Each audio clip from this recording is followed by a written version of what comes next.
Bismillahirrahmanirrahim. Tabarakalladzi nazzalal furqana ala 'abdihi liyakuna lil 'alamin nadhira. Allahumma shalli wa sallim ala sayyidina Maulana Muhammad wa ala alihi wasallim asma'in amma ba'du. Al-Mukarram kang kita hormati, Bapak kita semua, orang kita semua, Ki Haji Agus Ali Masyuri, sedanten para habaib, para ulama, para kiai, wabil khusus Dr. Yusri, matta'akumullah wa atala baqa'akum lil muslimin. Tamu-tamu undangan yang kami hormati, di sini ada Bapak Muhaimin Iskandar, semua adik-adik santri yang saya cintai, yang saya hormati. Ini pertama kali saya pakai serban. Insya Allah tidak sampai 1 menit nanti saya copot. Karena untuk gus-gus muda itu ada kaedahnya. Katanya dulu pakai serban setelah bisa baca Wahab. Kalau sekarang enggak, kalau sudah kaji dipanggil abah ya pakai serban. Saya ini santri sarang mulai kecil. Dulu pakai fikih, model usul fikih. Jadi kalau keyakinan Mbah Maimun itu kalau ada santri pakai peci putih itu dimarahin. Katanya beliau, wong desa iku kaji adol Tegal, adol sawah, mbok saingi kedul 5.000. Jadi ngelarani kiai iku ngelarani wong desa iku dosa katanya. Tapi beberapa kiai pakai peci putih karena sunat. Akhirnya saya sudah haji tapi keterusan pakai peci hitam karena mulai kecil diharamkan terus keterusan itu. Pakai serban juga gitu, dulu ada kaedahnya katanya boleh pakai ini harus setelah ini terus keterusan nggak pakai. Tapi ini alhamdulillah dikasih sama Gus Ali, ini saya terima. Nah ini iaro apa tamblik tidak tahu.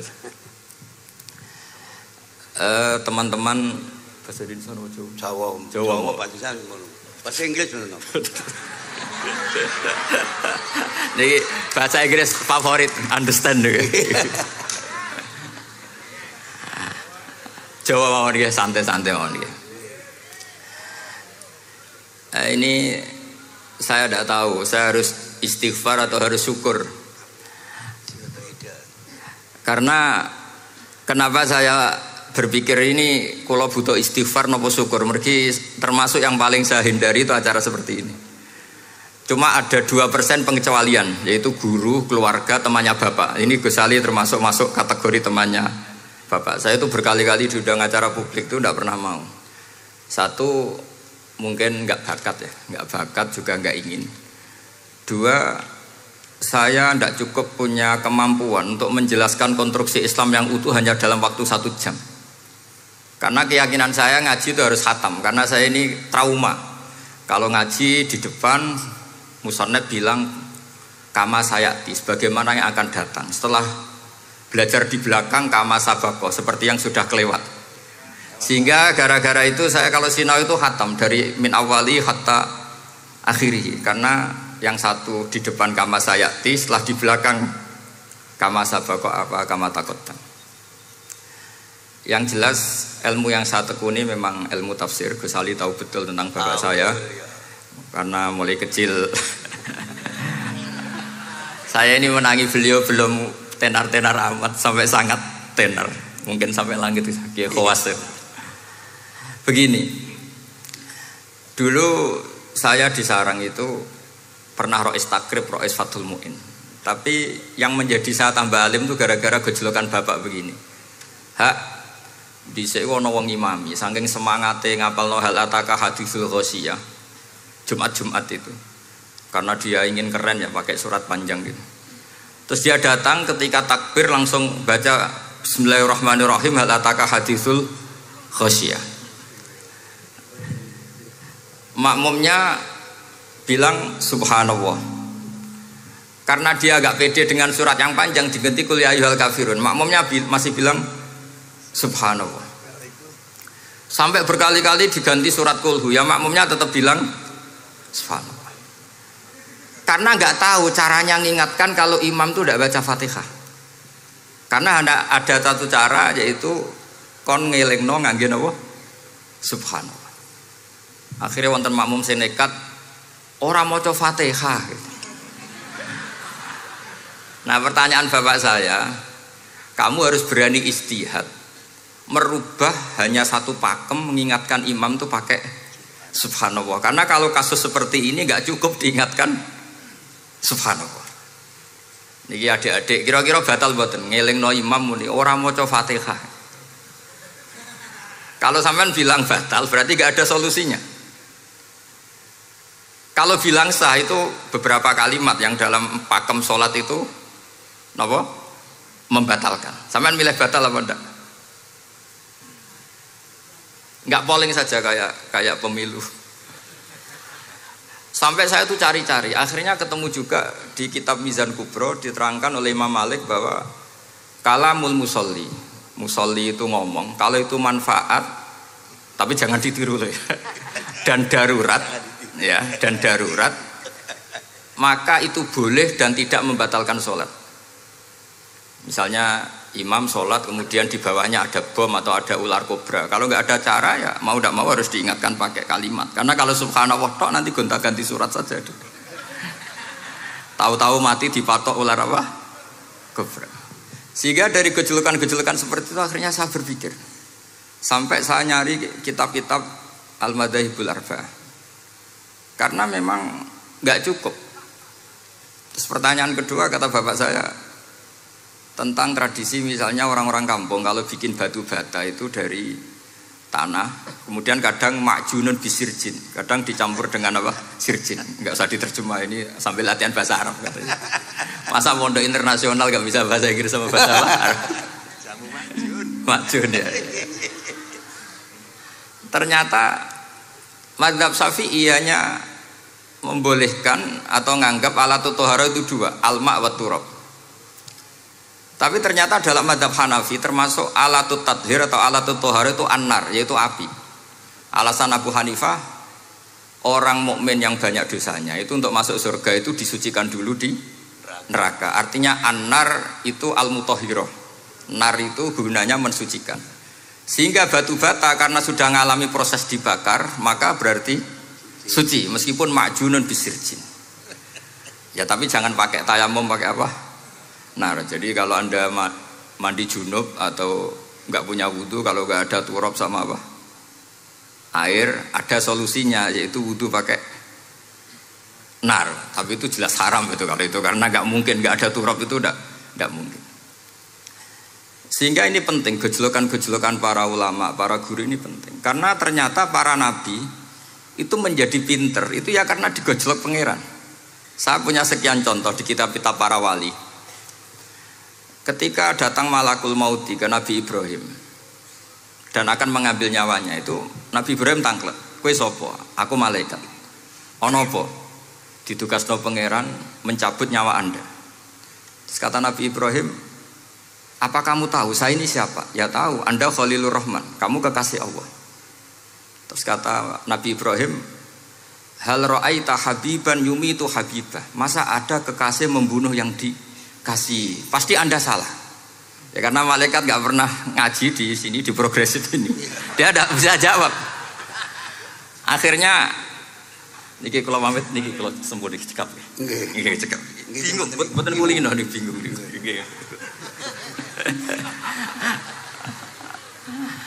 Akhirnya malaikatnya matur malih teng pangeran. Ya Allah, kata Nabi Ibrahim logikanya begini, wahal ra'aita habiban yumitu habibah. Mosok kekasih kok dipateni kekasih. Terus kata Allah gini, ya sudah bilang gini sama Nabi Ibrahim, sama Ibrahim. Wahal ra'aita habiban yakrahu ayyalqa habibah. Mosok kekasih kok ora siap ketemu sing dikasih. Akhirnya Israel datang lagi. Balik mana? Gini logikanya dibalik sekarang begini gitu. Wahal ra'aita habiban yakrahu ayyalqa habibah. Terus Ibrahim bilang oke ya, enggak masalah, sudah. Artinya apa? Kita ini diajari satu logika. Logika apa saja? Ini Allah. Sehingga ya memang normalnya hidup tuh cerdas. Kata Ghazali, cerdas nyikapi apa? Realitas. Ini penting saya utarakan. Saya punya sekian contoh kecerdasan para nabi. Saya berkali-kali cerita, nabi yang sezaman itu sebetulnya 3, tapi yang ilmunya level itu hanya 2. Karena ada yang sezaman yaitu Ibrahim dan Lut. Tentu tidak level karena Nabi Lut itu pernah keponakan Nabi siapa? Ibrahim. Kedua Nabi Musa dan Nabi Harun.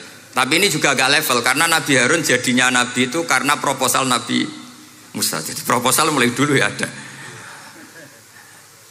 Nah, Nabi Musa kita tahu adalah al-sak. Al-sak itu kalau ngendikan itu lesannya agak cedul ya. Cedul. Ini nanya jejer Gus Ali. Jadi kalau nggak bisa tanya ya. Bahasa Arabnya pokoknya al-sak, cedul ya. Cedul. Karena masyhur ya kita tahu cerita itu Musa yang kecil itu sebeling. Jadi nak digendong Fir'aun itu dijabuti jenggote. Padahal masih kecil. Sesuai Fir'aun curiga dasar Bani Israel. Lama-lama dia memutuskan sepatah ini aja ini jelas darah-darah Israel. Kita tahu Fir'aun adalah orang Kipti, orang Mesir. Setelah berkali-kali gitu terus tanya gini sama Asia, ini anak ini sudah bisa mikir, memang dasar Bani Israel jadi gak suka orang Kipti. Orang bah cah cilik biasa gak masalah. Singkat-singkat terus dites ada jamroh, ada bara api sama apel. Sebetulnya Musa ini sudah tahu mau ngambil apel, tapi kalau dia ngambil apel dibunuh sama Fir'aun berarti bisa membedakan. Akhirnya sama Jibril diarahkan ngambil apa? Api, jamroh tadi. Akhirnya agak ditelan terus menjadi lesannya apa? Cedul. Sampai sepuh jadi Nabi tetap begitu. Makanya beliau ngendikan Rabbi shrah li sadri wa yassir li amri wahlul 'uqdatam min lisani yafqahu qawli. Terus proposalnya itu tadi waj'al li waziram min ahli Haruna akhi. Sebagian ayat lebih jelas lagi yaitu wa akhi Harun huwa afsahu minni lisanan fa arsilhu ma'iyya rid ayyusaddiquni. Jadi dan saudara saya Harun lebih fasih berbicara daripada saya. Jadi kualitas ilmiahnya bagus Musa tapi jubirnya itu Harun. Ya kira-kira kayak Mbah Lim dulu ya. Iya Mbah Lim. Ya. Jadi ini saya jubirnya Gus Ali, saya Harun, ini Musa. Maksudnya kaya karena sudah ada nabi. Singkat cerita karena Musa itu agak alsak sehingga Harun ini ya nggak levelnya. Padahal sezaman sehingga ya nggak pernah bantah-bantahan, nggak pernah adu argumen.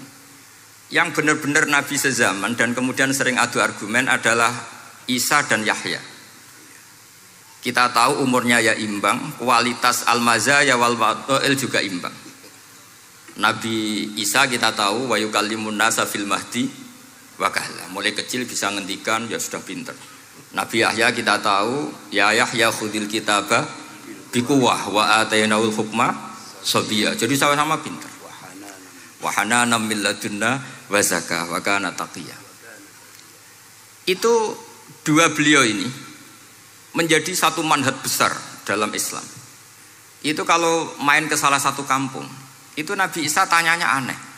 Aina syirarun nas? Orang-orang yang jelek-jelek itu di mana? Orang-orang fasik itu rumahnya mana?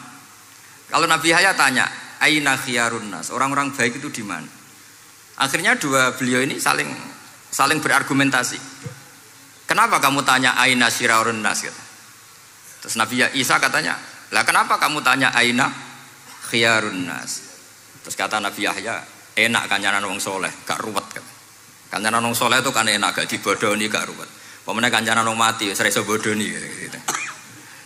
Masyhur itu cerita Gus Dur, Gus kenapa sering ziarah? Sekancanan wong urip sumpek. Iya. Wong mati gak tau bejo. Wong mati ora tau bejo. Ini teman ziarahnya Bapak. Wong mati ora tau bejo. Ya. Itu ya ini santai-santai saja, rileks saja. Karena saya sudah tahu mau ngomong apa. Nanti kalau ingin serius ya ngaji sama saya, harus khatam biar enggak jadi korban kama sayati sama kama takodam. Akhirnya Nabi Yahya gantian tanya, kenapa kamu tanya aina syirarun nas? Itu masyhur beliau. Ini dalam kitab Tobaqatul Asfiya karangan Abu Nu'aim al-Asfihani. Riwayat Sufyan bin Uyainah, gurunya Imam Syafi'i. Jawabnya Nabi Isa unik.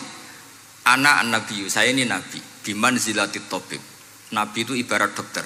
Udawil mardo. Di mana-mana dokter itu cari orang sakit. Makanya di NU itu banyak kiai-kiai yang nangani orang-orang fasik.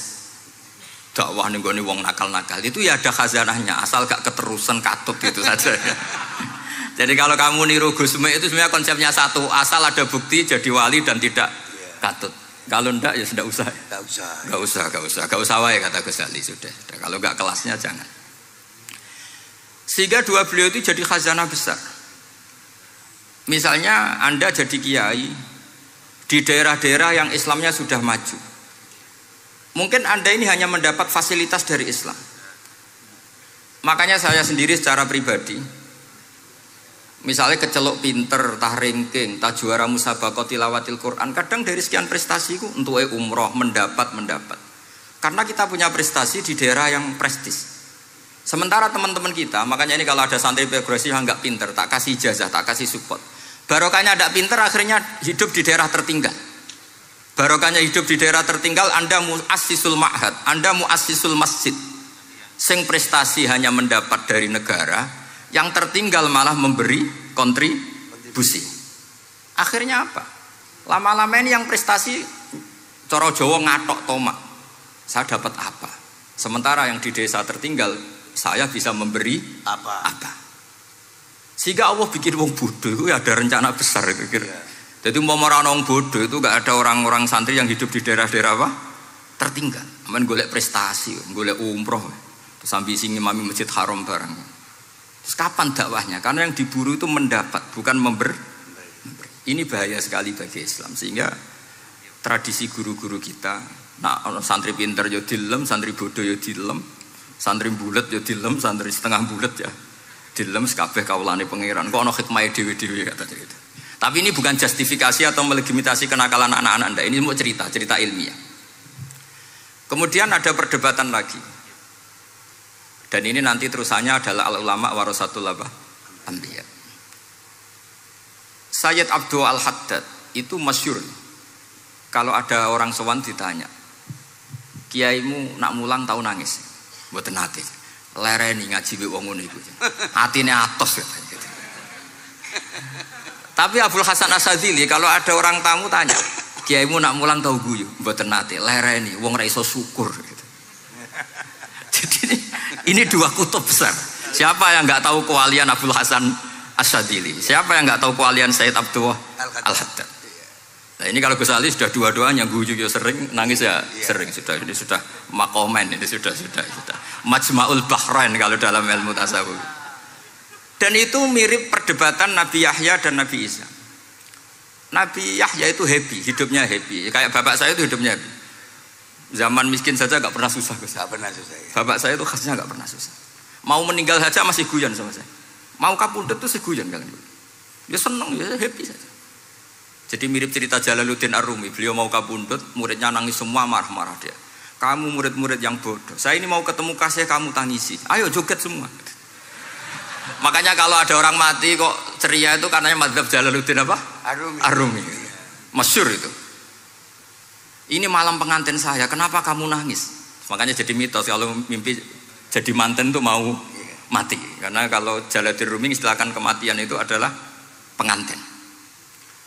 Umar bin Abdul Aziz, salah satu khomisul khulafa masyhur itu. Ketika mau kapundhut orang nangis semua juga dia marah. Memangnya saya mau kemana kok kamu tangisi? Ila khairi madhubin ila khairi rahimin, ila arhamir rahimin. Timbang kumpul kon sumpek. Atok mati katanya. Memangnya saya mau kemana? Ila khairi madhubin ila, kedat yang terbaik yang kita tuju. Ini mirip Nabi Yahya. Sehingga Nabi Isa koclok, mali aroka dohikan ka'annaka ta'manu min makrillah. Kamu kok sering senyum, sering guyu, ngakak-ngakak, seakan kan kamu tuh tidak pernah akan kena siksa. Nabi Yahya gantian balas, mali aroka abisan ka'annaka taqnatu min rahmatillah. Lah kamu merengut terus koyo ora ono rahmate pangeran saja. Ini terus jadi madzhab antara Abdul Hasan Asyadzili dan Sayyid Abdul Al-Haddad. Sayyid Abdul Al-Haddad juga diikuti banyak kiai. Itu kalau habis sholat tuh masih susah, diterima enggak, sholat kita makbulah apa enggak, puasa kita makbul apa enggak, sujud kita makbul apa enggak. Tapi kalau Abdul Hasan Asyadzili, kalau ada orang tanya gitu dimarahin. Sujud kula ditampi boten, ya Sayyid Abdul Hasan Asyadzili. Gak usah mikir ngono, ditegir sujud wis luar biasa. Orang geruang ditegir sujud, gak usah mikir ditampa ta ora. Loh iya, ketika kita nanti ketemu Allah, prestasi betul gak pernah sujud itu. Sebagai hamba kita bangga pernah sujud, terus gak penting ditampa ta ora. Bahkan kalau anak-anak muda ini kepengen ditampa niate elek. Ditampa digajar pangeran terus mlebu swarga terus sama bidadari gitu. Jadi muni ditampa tapi pikirannya sudah ngayal macam-macam. Kalau mazhab Abul Hasan Asyadzili tidak. Sehingga kitab hikam, kita tahu kitab hikam itu adalah dikarang Ibnu Athaillah As-Sakandari, dia muridnya Abdul Abbas Al-Mursi, dan ini terus muridnya Abul Hasan Asyadzili. Itu cerminan Syadziliyah murni. Ya saya ulang lagi, itu cerminan Syadziliyah murni.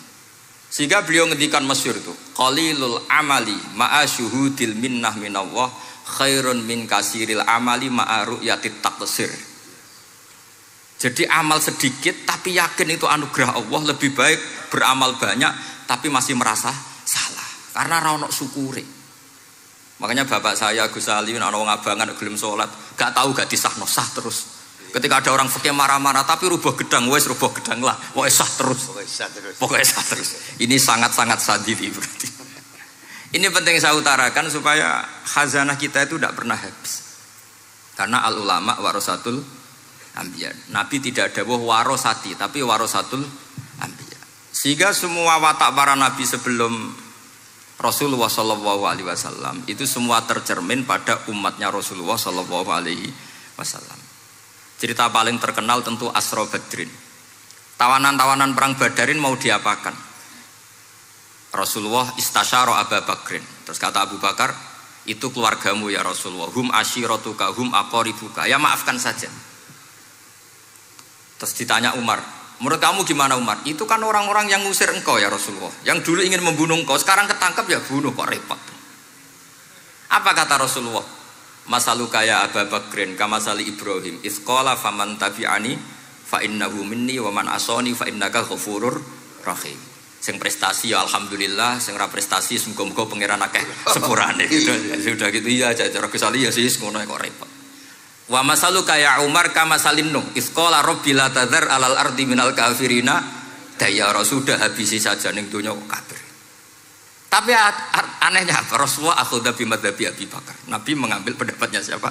Abu Bakar. Karena Nabi kena khitab anit tabi millata Ibrahim hanifah. Akhirnya terus keterusan. Akeh kiai NU nek ana umat salah dibarno nganti ra roh nak salah. Makanya kenangan saya sama Mbah Sal Mahfud karena beliau itu sepupu sama Mbah saya di Sahal itu. Kata Mbah Sal gini, "Hak umpama pantes," kata beliau ini, "umpama pantes, pondok-pondok itu tak sertifikat." Kenapa, Mbah? Lah ya akeh kiai gondrong muridé kol gondrong kabeh terus kadang rapati salat jare diulang kali jogo. Engko neng kali-kali golek Nabi Khidir gak tau ngaji. Lah ngene ku nak ditakoki afiliasine kok NU gitu. Mau disertifikat, dadi distandarkan. Pokoknya anggar gak ana takribe ya ora NU gitu. Karena nanti kalau gak disertifikat ini terus khayal-khayal macam-macam ini rata-rata kan afiliasinya juga ngeklaim NU. Padahal ya itu tadi, jadi diulang kali jogo langsung diulang macam-macam. Ini penting saya utarakan karena standarisasi ini penting. Caranya gimana? Kita harus sebanyak mungkin baca khazanah Islam. Makanya Imam Ghazali, kayak apa pinternya Imam Ghazali? Beliau di akhir kitab Ihya ngendikan wa alaika bimudawamati mutalaati kitab khilyatil auliya wa tabaqatil asfiya. Sehingga kita akan punya khazanah yang luar biasa. Saya punya banyak tentang kearifan ya para ulama-ulama dulu. Di antaranya dulu saya sering diceritain bapak tapi gak paham, tapi setelah saya ngaji lama-lama paham. Beliau pernah didhawuhi Badullah gini, Nur dhisik ana wong salat 2 rakaat, terus syukur akhirnya salat lagi sampai 4 rakaat. Saking syukurnya salat lagi sampai 6 rakaat. Seterusnya sampai 1000 salat. Kita tahu itu Said Ali Zainal Abidin.